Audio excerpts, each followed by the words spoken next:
घोषणा केलेली आहे की आता डायरेक्ट बातमी देणार नाही. बाकी काही एवढ्या चांगल्या शून्य जागी विधर्मीय लोकांची नावं आणि प्रश्न विचारू नये असं मताचं मी आहे.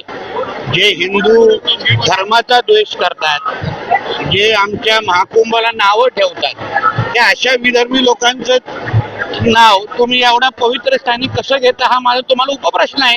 राज्याच्या राजकारणावर दोन्ही ठाकरे एकत्र आल्यावर एक लक्षात घ्या, परत तुम्हाला सांगतो, शेवटी तो त्यांचा वैयक्तिक कौटुंबिक विषय आहे. कोणी यावं ते भांडताना आपल्याला विचारून भांडले नाहीत, एकत्र येताना आपल्याला एकत्र सांगणार नाहीत.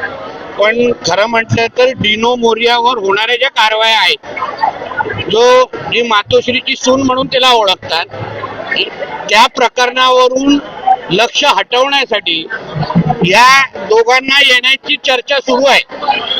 कारण का त्या प्रकरणामुळे उद्धव ठाकरेचा मुलगा हा पावसाळ्यामध्ये जेलची वारी करू शकतो, अशा पद्धतीची सगळी माहिती त्या केसमध्ये आहे.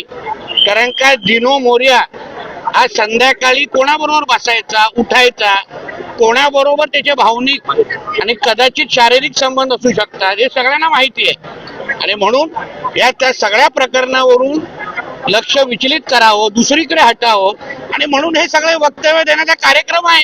हे सगळं डिनो मोरियाच्या केसच्या संबंधितचे सगळे विषय आहेत. आम्ही काल असं सांगितलं होतं की आम्ही